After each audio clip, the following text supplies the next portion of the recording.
सिर्फ दूध, चीनी, थोड़े से नट्स और इलायची से बनी इतनी टेस्टी और टेम्पटिंग मिठाई जिसे मीठा पसंद ना हो वो भी इसे मना नहीं कर पाएगा। सिर्फ थोड़े से टिप्स और ट्रिक्स से इसे आप पहली बार में ही परफेक्ट बना सकते हैं। तो आइए देखते हैं इसको कैसे बनाते हैं। सबसे पहले इसके लिए गाढ़ा दूध बना के रख लेते हैं। इसके लिए हमने 1 लीटर दूध लिया है। भारी तले के बर्तन में पहले थोड़ा सा पानी डाल के इसमें हम दूध को डाल देंगे और हाई फ्लेम पे इसे हम चलाते हुए इसमें एक उबाल आने देंगे। अच्छा होगा कि इसके लिए आप फुल फैट मिल्क लें, वैसे टोन मिल्क भी है तो उससे भी बहुत अच्छा बन जाता है।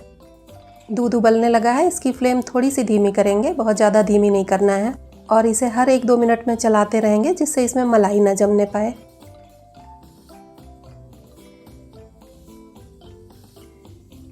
दूध अच्छे से उबलने लगा है तो इसमें हम थोड़े से केसर के धागे डालेंगे। केसर थोड़े अच्छे अमाउंट में डालें जिससे इसमें अच्छा सा कलर आए। इसके साथ ही हमने थोड़े से बारीक कटे हुए बादाम लिए हैं, उसको इसमें डालेंगे।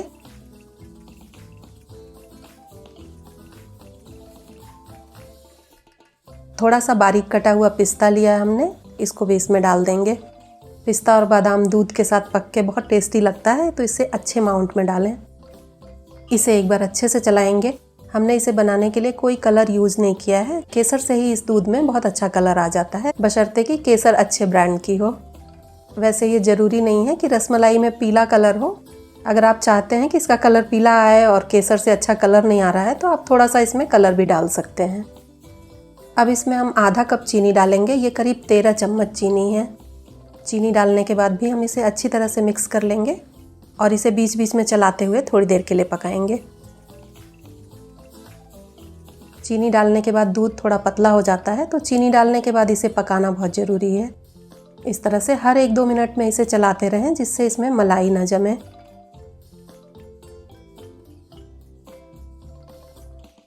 दूध में अच्छा फ्लेवर देने के लिए हमने आधा चम्मच इलायची का पाउडर डाला है और 5-6 बूंदें हमने इसमें केवड़ा वाटर की डाली हैं। इन 5-6 चीज़ों से ही दूध में बहुत अच्छा फ्लेवर आता है। इसे अच्छी तरह से मिक्स कर लेंगे। दूध को हमें करीब 25 से 30% तक ही रिड्यूस करना है। दूध को बहुत अधिक गाढ़ा ना करें, नहीं तो फिर रसगुल्ले इसको एब्जॉर्ब नहीं कर पाएंगे। रसगुल्ले इसे अच्छे से एब्जॉर्ब करें, इसके लिए दूध का पतला होना बहुत ज़रूरी है। अब इस दूध में से 2/3 हिस्सा हम एक बर्तन में निकाल के इसे ढक के साइड रखेंगे और 1/3 हिस्से को हम चलाते हुए थोड़ा और गाढ़ा करेंगे। इसे हम रसमलाई के ऊपर से डालेंगे। ऐसा करने से रसमलाई बहुत टेस्टी लगती है। तो दूध तैयार हो गया है, इसे हम ढक के साइड रखेंगे और अब हम रसगुल्ले के लिए छेना बना के तैयार कर लेते हैं। तो हमने फिर से एक बड़े बर्तन में थोड़ा सा पानी डाला है और इसमें 2 लीटर टोन मिल्क डाला है। हाई फ्लेम पे इसे चलाते हुए इसमें एक अच्छा सा उबाल आने देंगे। इसे इस तरह से बीच बीच में चलाते रहना ज़रूरी है जिससे इसमें मलाई ना जमने पाए। दूध में अच्छा सा उबाल आ गया है तो अब हम गैस बंद कर देंगे। अब एक बड़े से बर्तन पे छन्नी रखेंगे, इसके ऊपर हम एक पतला सा कपड़ा रखेंगे और दूध को इस तरह से चलाते हुए हम 5 मिनट के लिए ठंडा करेंगे। छेने की कोई भी मिठाई जैसे रसगुल्ला, रसमलाई वगैरह बनाने के लिए सबसे ज़रूरी स्टेप यही है कि आप जितना अच्छा छेना बना के तैयार करेंगे आपकी मिठाई उतनी ही सॉफ्ट और स्पंजी बनेगी। छेना सॉफ्ट बने इसके लिए हमें दूध का टेम्परेचर बिल्कुल सही रखना होगा। दूध एकदम गर्म होगा तो छेना हार्ड हो जाएगा। तो दूध को इस तरह से चलाते हुए हमने 5 मिनट के लिए इसे ठंडा किया है और अब इसे हम फाड़ेंगे। तो इसके लिए हमने 3 बड़े चम्मच विनेगर लिया है। इसमें 3 बड़े चम्मच ही हम पानी डालेंगे। इसे अच्छी तरह से मिक्स कर लेंगे और इस मिक्सचर को हम दूध में थोड़ा थोड़ा करके डालेंगे और धीरे धीरे चलाते जाएंगे। कभी भी विनेगर को एक साथ ना डालें, थोड़ा थोड़ा करके इसे हम डालेंगे तो हमें पता चलेगा कि दूध को फाड़ने के लिए हमें कितने विनेगर की ज़रूरत है। जैसे ही लगे कि दूध फट गया है वैसे ही हमें विनेगर डालना बंद कर देना है। और अगर लगे कि 3 चम्मच विनेगर से दूध फट नहीं रहा है तो आप 1 चम्मच विनेगर और लें और उसमें 1-2 चम्मच पानी मिलाएं और उसे डाल के इसे अच्छी तरह से फाड़ लें। दूध अच्छे से फट गया है, इसे अब हम छान लेंगे और अब थोड़ा सा ठंडा पानी लिया है हमने, इसे अच्छी तरह से धोएंगे। इससे छेने के अंदर जो विनेगर का टेस्ट होगा वो भी निकल जाएगा और छेना फटाफट ठंडा हो जाएगा।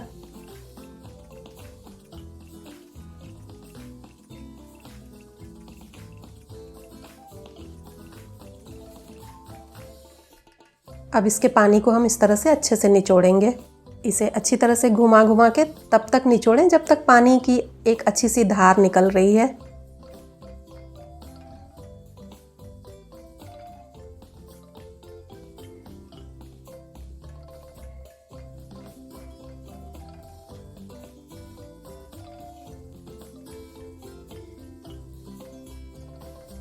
और इसे अच्छी तरह से निचोड़ने के बाद इसे छन्नी पे रख के हम 10 से 15 मिनट के लिए रख देंगे, जिससे इसके अंदर जो भी थोड़ा एक्स्ट्रा पानी होगा वो निकल जाएगा। छेने को हमें बहुत ज़्यादा ड्राई नहीं करना है, इसके अंदर मॉइस्चर बना रहना चाहिए। 15 मिनट तक इसे रखने के बाद हमने इसे एक बड़ी सी प्लेट में निकाल लिया है और अब इसे हम इस तरह से हथेली से मसलते हुए सॉफ्ट करेंगे। इस तरह से हल्के हाथों से इसे मसलने में कम से कम 5 से 10 मिनट का टाइम लगता है। 5 से 10 मिनट में ये अच्छे से स्मूथ हो जाता है। तो इसकी एक इस तरह से बॉल बना के देखेंगे, अगर इसमें क्रैक्स नहीं आ रहे हैं तो इसका मतलब कि हमारा छेना बिल्कुल तैयार है।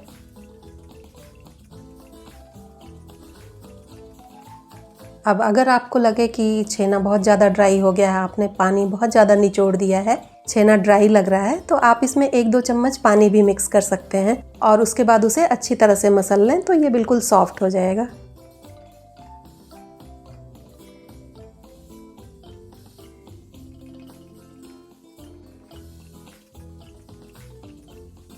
छेना बिल्कुल स्मूथ हो गया है, हमें इसे बहुत ज़्यादा भी नहीं मसलना है, नहीं तो रसगुल्ले ज़्यादा डेंस बनते हैं।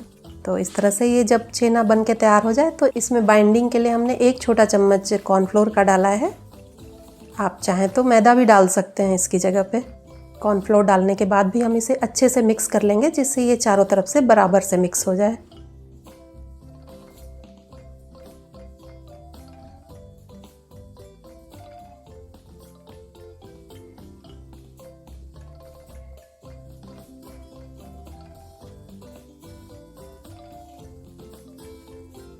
इस तरह से छेना जब एकदम स्मूथ हो जाए तब इसके हम छोटे छोटे टुकड़े कर लेंगे।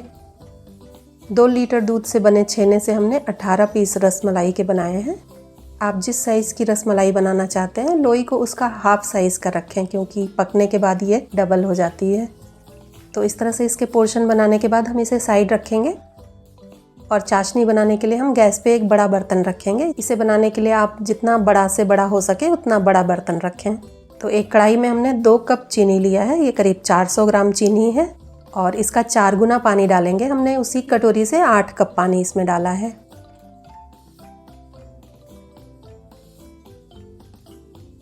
गैस की फ्लेम को लो करके हम चीनी को घुलने देंगे। इधर छेने की हम टिक्कियाँ बना के तैयार करेंगे। तो इस तरह से हथेली के बीच में इसे गोल गोल घुमाते हुए जहाँ तक हो सके क्रैक फ्री टिक्कियाँ बना के तैयार करेंगे।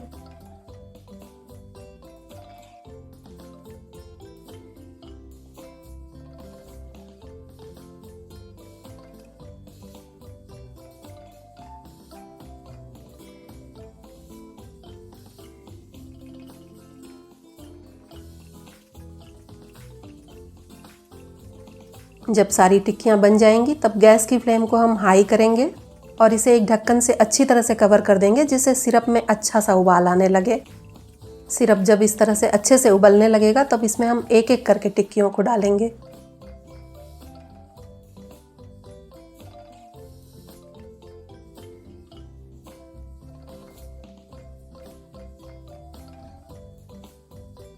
टिक्कियों को हमें एक एक करके ही डालना है, जिससे सिरप का टेम्परेचर कम ना होने पाए, इसका उबलना बंद ना हो। चाशनी इस तरह से अच्छे से उबलती रहेगी तो टिक्कियाँ अच्छे से फूलेंगी और ये टूट के बिखरेंगी नहीं।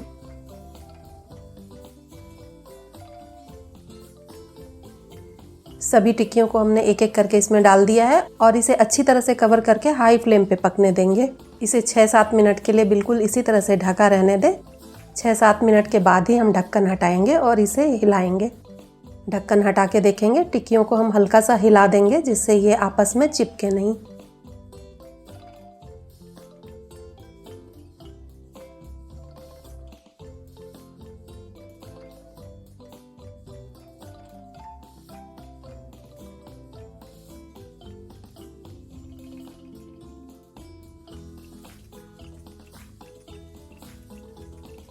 इसे हल्के हाथों से हम थोड़ा थोड़ा अलग कर देंगे और अब इसे फिर से हम ढक के थोड़ी देर के लिए पकने देंगे।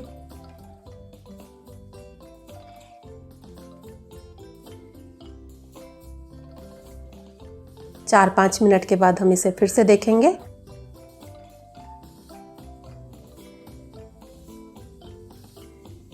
टिक्कियाँ थोड़ी स्टेबल हो गई हैं, अब इनका हम साइड पलट देंगे। अगर आपको लगता है कि चाशनी थोड़ी कम हो गई है, पानी कम हो गया है, तो आप इसमें थोड़ा सा गर्म पानी डाल सकते हैं। इसे लगातार हाई फ्लेम पे पकाएं। 15 मिनट में टिक्कियाँ अच्छे से पक जाती हैं। हाई फ्लेम पे जब हम इसे पकाते हैं तो इसका पानी काफ़ी रिड्यूस हो जाता है, तो उस कमी को पूरा करने के लिए इसमें आप थोड़ा थोड़ा करके गर्म पानी डाल सकते हैं। टोटल 15 मिनट तक इसे पकाने के बाद हम गैस की फ्लेम ऑफ कर देंगे और अब इसे निकाल के हमें नॉर्मल रूम टेम्परेचर की चाशनी में डालना है। हलवाई इसके लिए अलग से ठंडी चाशनी बना के रखते हैं जिसमें वो रसगुल्लों को डिप करते हैं। घर में हम रेगुलर तो मीठा इतना बनाते नहीं हैं। अगर हम बहुत ज़्यादा चाशनी बनाएंगे तो या तो चाशनी वेस्ट होगी या फिर उसे यूज़ करने के लिए हमें फिर से कुछ मीठा बनाना पड़ेगा। तो इस ठंडी चाशनी को बनाने के लिए हमने एक बर्तन में थोड़े से आइस क्यूब लिए हैं और अब इस गरम गरम चाशनी को हम आइस क्यूब के ऊपर डालेंगे। इससे चाशनी फटाफट ठंडी भी हो जाएगी और ये थोड़ी डाइल्यूट भी हो जाएगी। और अब इसके ऊपर रसमलाई की इन टिक्कियों को हम डाल देंगे।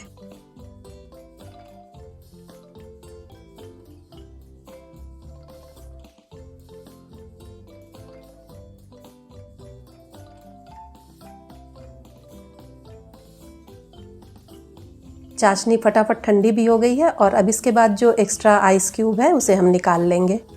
हमें बहुत ज़्यादा ठंडी चाशनी की भी ज़रूरत नहीं है, ये रूम टेम्परेचर पे हो इतना ही काफ़ी है।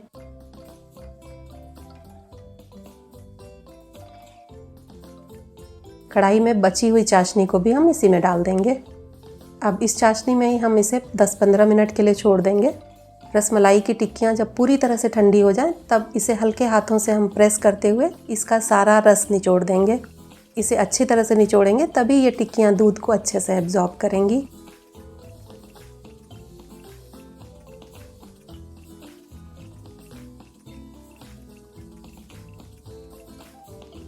तो इन सारी टिक्कियों को हम इस तरह से निचोड़ के एक प्लेट में लगा लेंगे और अब जो दूध हमने बना के रखा था उसको इसके ऊपर डाल देंगे।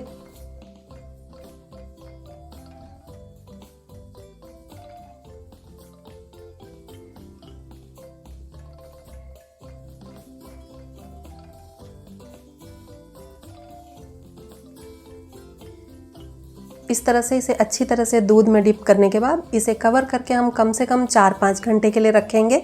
वैसे अगर आप और देर के लिए छोड़ सकते हैं तो और भी अच्छा है। आप चाहें तो इसे फ्रिज में पूरी रात के लिए छोड़ दें, इससे ये टिक्कियाँ दूध को अच्छी तरह से एब्जॉर्ब कर लेंगी। मैंने इसे सिर्फ 4 घंटे के लिए ही छोड़ा है। और अब इस तरह से इस रसमलाई को हम एक प्लेट में निकाल लेंगे।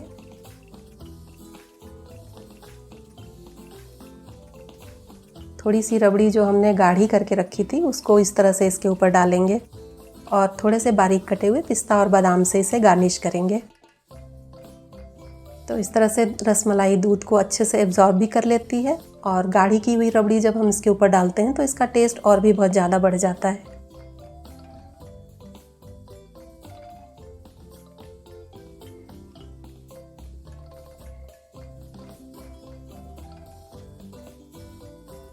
तो इस तरह से ये एकदम सॉफ्ट स्पंजी रस से भरी हुई रसमलाई बन के बिल्कुल तैयार है।